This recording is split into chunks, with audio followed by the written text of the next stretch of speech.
Vamos a hablar de Neuralink, como os decía, y qué cambios o qué revoluciones tecnológicas tenemos dentro de Neuralink.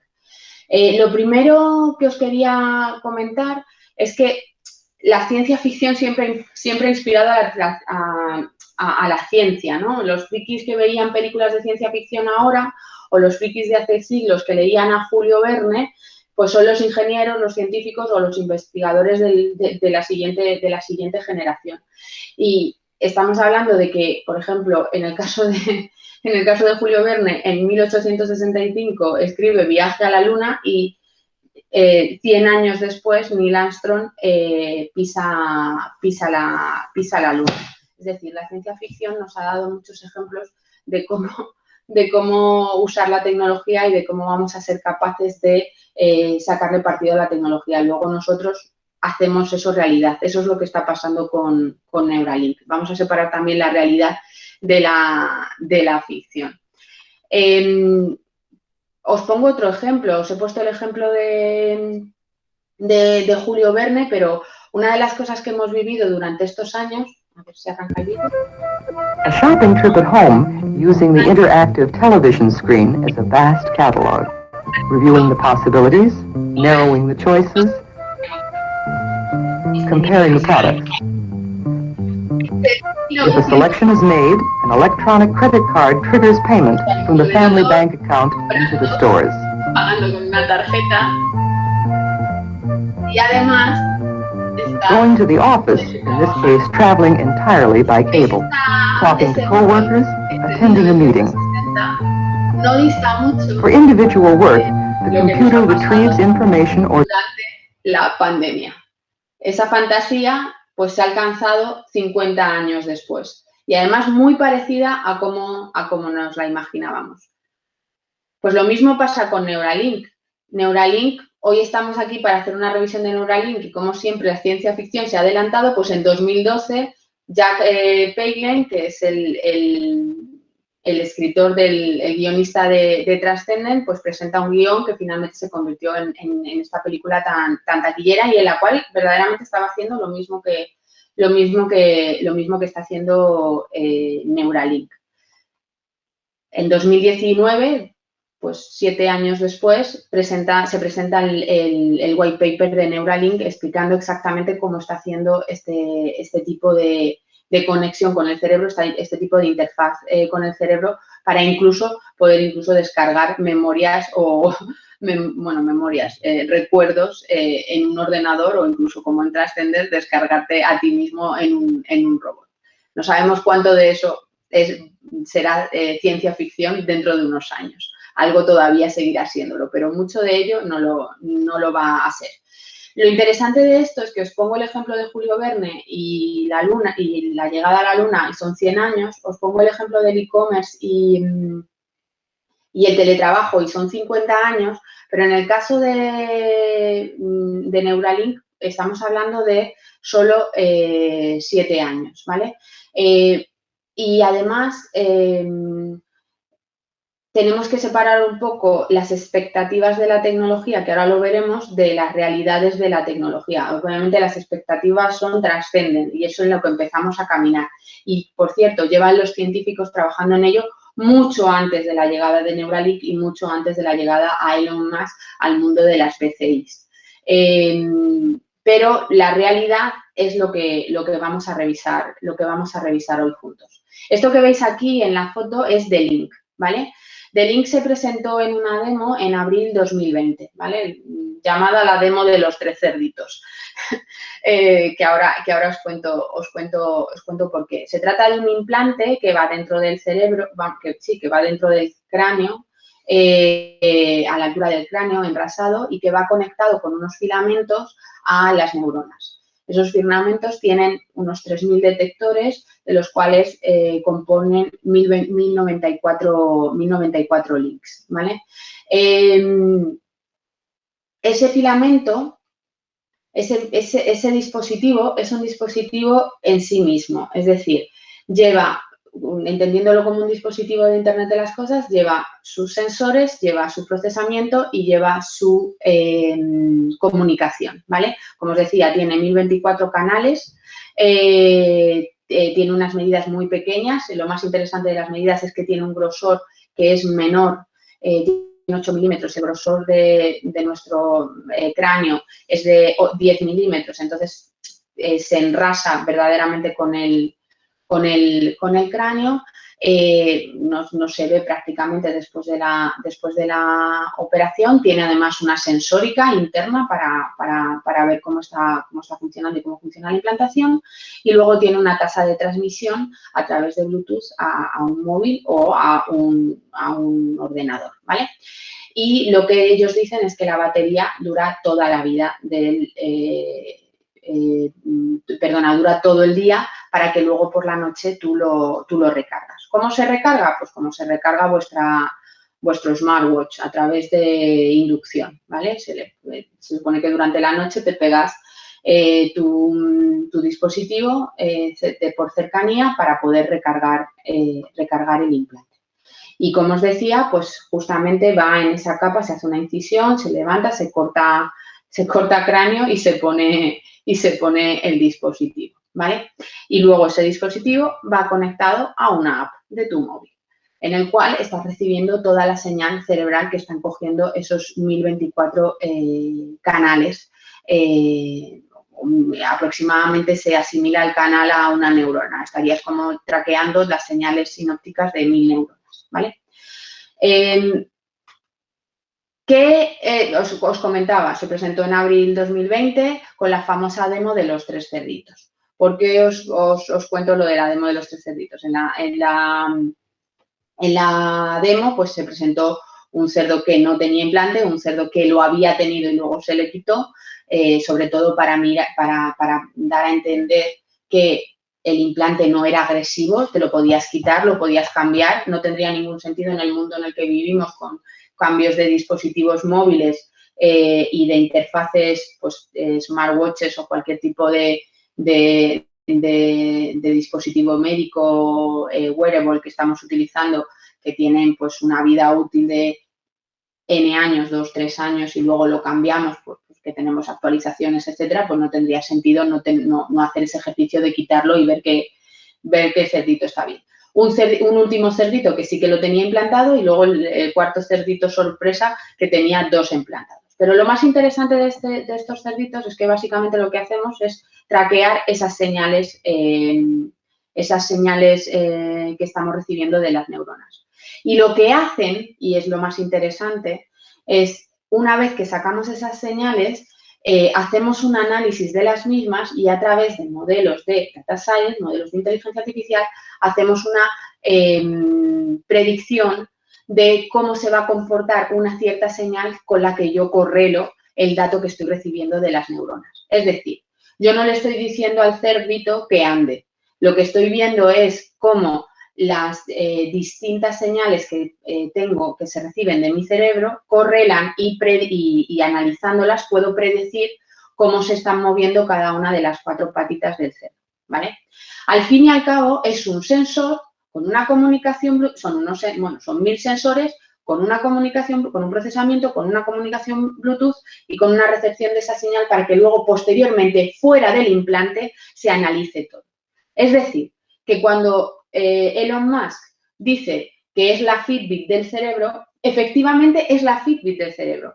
No va a cambiar no tiene un actuador, no se puede, no va a mejorar tu visión, no va a mejorar tu audición, no va a evitar una parálisis, etcétera. No hay actuadores en este tipo de dispositivo. Y de hecho, en el vídeo que os voy a poner de 2021, que es de hace 4 semanas, no sigue sin haber actuadores en este dispositivo. Así que el gran propósito que presenta Elon Musk, que obviamente pues es muy de fuegos artificiales, de ser capaces de curar problemas o de paliar problemas médicos de la espina problemas que tengamos cerebrales o problemas que tengamos en la espina cervical, pues estamos muy lejos de conseguirlo porque no tenemos una actuación, ¿vale? Incluso ahora, cuando veáis el vídeo del monito, que pasamos de cerditos a monitos, veréis que también toda la actuación pasa fuera del dispositivo. Ellos, lo que sí que dicen los científicos de Neuralink, es que sí que esos 1000 canales que tenemos pueden funcionar como actuadores, es decir, podrían soltar una corriente en el cerebro a la neurona, ¿vale? Que luego hablamos de la degradación neuronal que eso conlleva, por cierto. Pero verdaderamente ahora mismo no lo están haciendo y ninguno de los ejercicios que han planteado, ni ninguna de los white papers que han presentado, ni siquiera la aprobación de la FDA habla de esas actuaciones, solo sensóricas, solo recoger las señales de mi cerebro, ¿vale? De hecho, os pongo el vídeo del monito, es de abril 6, o sea, del 6 de abril de este año. Neuralink hizo un anuncio diciendo que había conseguido que un chimpancé fuese capaz de jugar a un videojuego, al Pong, que no sé si lo conocéis, es el juego que va de pelotita de la izquierda a la derecha, que pudiese mover la pelotita con el cerebro, ¿vale? Vamos a verlo y ahora os comento verdaderamente cómo está hecho. O bueno, lo comentamos durante el vídeo. Lo que hacen, básicamente, es con los datos que están recibiendo del cerebro del monito, son capaces de entrenar una red para predecir cómo debería moverse. ¿Veis que el monito tiene un joystick en la mano, tiene su premio, que es zumo, que le sale por el tubo y él va moviendo el joystick y va acertando dónde tiene que llevar cada uno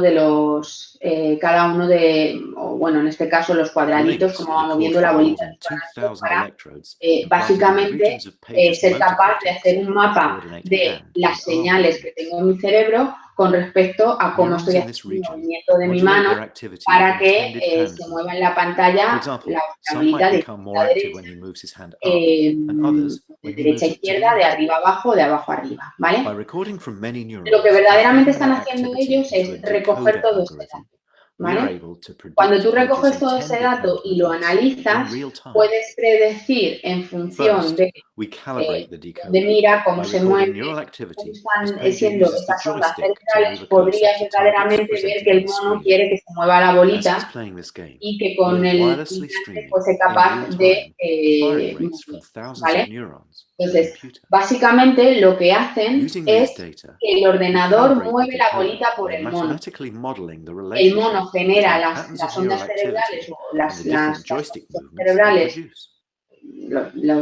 como lo llaman, picos de electricidad en su cerebro que mueven la bolita sin necesidad de mover las manos. Y es el ordenador el que mueve verdaderamente la bolita, no es el cerebro del mono que mueve la bolita. Lo único que estamos haciendo en el cerebro del mono es analizar el dato que nos llega. Y es el ordenador el que interpreta la señal y que además la habilita en base al entrenamiento que ha hecho cuando han entrenado con el mono ahora mismo que está con el joystick. El vídeo termina con el mono moviendo con el cerebro, pero verdaderamente es el ordenador el que mueve la bola. No es el cerebro del mono. No es el cerebro del mono que es el de ordenador que está interpretando las señales del cerebro del mono. ¿Vale? Entonces, esta es una forma, es un shortcut, es una forma muy inteligente de a través de utilizar la sensórica y a través de utilizar la analítica, esos modelos de data science, ser capaz de generar la actuación a través de la máquina misma. Es decir, es como si tuviésemos un exoesqueleto que pensase por nosotros. Pero no es que vaya a recibir una instrucción, un nervio de mi pierna para que se mueva. Que sería mi cabeza enviando a un exoesqueleto que rodea mi pierna que mi pierna se mueva. Es por haceros la comparación. Porque verdaderamente no estamos haciendo en este caso. Entonces, ¿cuál es la revolución detrás de Neuralink? ¿Vale? ¿Es una revolución verdaderamente tecnológica o es simplemente una miniaturización? Porque dispositivos como de este estilo y este tipo de interfaces BCI ya existen en el mercado, si existen, están ampliamente extendidas. Voy a poner algunos ejemplos. Están ampliamente extendidas en el mundo médico, en el mundo de la neurociencia, pero lo que consigue Neuralink sobre todo es la miniaturización y un uso efectivo de esos datos. Es decir, están sacándole muchísimo partido a esa sensorización y al uso de esos datos a través de actuadores externos que no tienen que ver con mandar señales a mi cuerpo, sino mandar señales desde mi cerebro a una máquina exterior o un ordenador exterior que verdaderamente está realizando la actuación. Ha habido bastantes expertos que han criticado Neuralink y el proyecto de Neuralink, sobre todo si eres un neurocientífico que ha estado trabajando con este tipo de tecnologías pues desde 1997 o desde 1990, como hay algunos ejemplos que os voy a plantear. Y luego también hay otro tema importante y es que el dispositivo está pensado como algo que tiene una vida de implantación bastante larga, pero los estudios científicos nos dicen que una neurona cuando se estimula externamente tiene una vida útil o un ciclo de vida de entre 6 y 9 años. A los 6 o 9 años va a morir la neurona y de hecho ya no podrías volver incluso a poner el implante en la misma posición. Tendrías que moverlo o mejor dicho, sacarlo y a lo mejor ponerlo en la misma posición, pero volver a conectar con otras neuronas. También otro de los temas importantes es que científicamente los estudios que se han hecho con conexiones de 30, 100 neuronas, 200 neuronas, ¿vale? Aquí estamos hablando de 1000 neuronas y cuando se habla en las demos y cuando habla Neuralink, lo que quieren es aumentar ese número de conexiones de neuronas. Pero no funciona así el cerebro, es más por un tema de zonas, saber que estamos controlando con cada una de las zonas, que hacer una densificación en el sitio en el que tienes el implante en esas conexiones neuronales. Eso no nos sirve de nada. Podríamos funcionar igual con 100 neuronas. ¿Por qué necesitamos 1000 neuronas? Pues posiblemente para que el modelo de Data Science tenga suficiente dato y además podamos hacer una predicción bastante fina, ¿vale? Pero la realidad es que proyectos de neurociencia y de implantes existen y existen incluso con actuaciones. El más conocido y los dos más demandados son los implantes cocleares y los implantes, los DPS, que son los que se utilizan en Parkinson. De hecho, estos primeros implantes con certificación de FDA, etcétera y demás, empezaron a implantarse en 1997. En 2002 se volvieron a mejorar y ahora los últimos se han mejorado en 2016. Por eso os digo, ¿qué diferencia hay con Neuralink? Que Neuralink tiene verdaderamente un proceso de miniaturización muy importante y de implantación también muy importante, porque esto al final lleva una batería externa, tienes que tenerlo conectado, es bastante invasivo en el cuerpo, etcétera. O sea, es más cómo han hecho el uso de la tecnología que existe ahora mismo en el mercado y los conocimientos de neurociencia que existen ahora mismo en el mercado que verdaderamente haya hecho un salto tecnológico o hayamos verdaderamente hackeado el cerebro. No estamos hackeando el cerebro, estamos escuchando el cerebro. De hecho, por ejemplo, la primera manipulación lejana e incluso en una persona, no en un mono ni en un cerdito, en una persona se realizó en el MITA a una señora de 58 años parapléjica. Se probó con 2 parapléjicos. Os recomiendo que veáis el vídeo en YouTube. Es de 2012.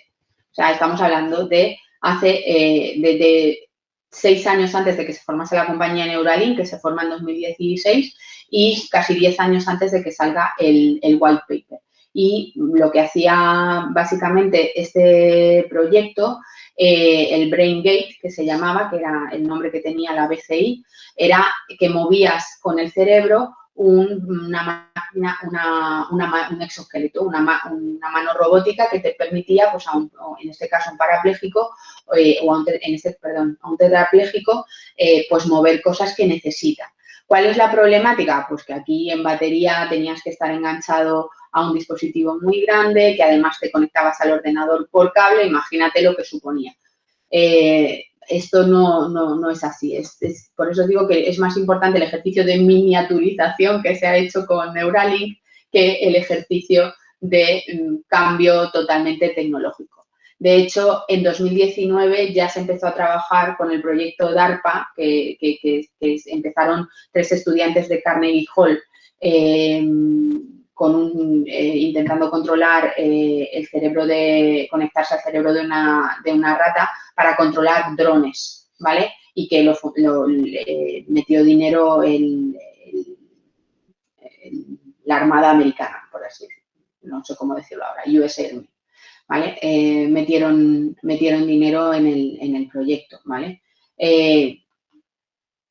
Quizás lo que hay detrás de un proyecto como Neuralink puede ser que sea construir robots de medicina, que es algo mucho más asequible para las empresas con las que está trabajando Elon Musk y todas las fábricas 100% robotizadas que tenemos que tiene de Tesla, y el robot que ha creado totalmente automatizado para que el proceso de implantación del chip no requiera anestesia, se haga en menos de 1 hora y se haga totalmente automatizado y con microprecisión, ¿vale? Esto quizá verdaderamente lo terminemos viendo en algún hospital mucho antes que veamos que un implante de Neuralink sea capaz de volcar nuestra conciencia en un ordenador como Transcendence. ¿Llegaremos a eso? Pues sí, por supuesto que sí, llegaremos. Ryan Kurzweil, que es conocido como el Nostradamus de la era digital y que el 83% de sus predicciones tecnológicas se han cumplido, que es un número muy alto, nos dice que sí, que vamos a llegar a esto, que ahora lo que utilizamos como gateway es nuestro móvil, pero si el móvil lo convertimos en un chipset como es Neuralink y hacemos un implante en nuestro cerebro, por supuesto que podemos hacer lo mismo que hacemos con un móvil, pero hacerlo con un dispositivo implantado en nosotros mismos, que nos permita expandirnos y expandir nuestras capacidades pues a través de Internet y a través de el uso de todos esos dispositivos que ya van a estar conectados y controlarlos con órdenes desde nuestro cerebro. Entonces, llegaremos, sí, llegaremos.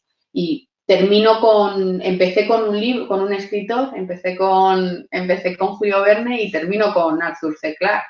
Cualquier tecnología suficientemente avanzada pues es indistinguible de la magia. Entonces, llegaremos. Lo veremos, no sé si lo veremos nosotros, pero estamos dando los pasos y Neuralink es un ejercicio muy bueno para la adopción masiva de este tipo de tecnologías con el proceso de miniaturización y con lo que os comentaba de la implantación tan fácil a través de los robots. Hasta aquí lo que os quería contar. Vamos a dejar todos estos pensamientos en vuestra cabeza y tema de discusión, y si tenéis cualquier duda, pues ya sabéis dónde está Mioti, dónde estamos nosotros, nos encontráis en nuestras redes sociales, en nuestra página web, y encantados de veros en el próximo webinar que tendremos el mes que viene. Muchísimas gracias por estar ahí. Un saludo. Chao.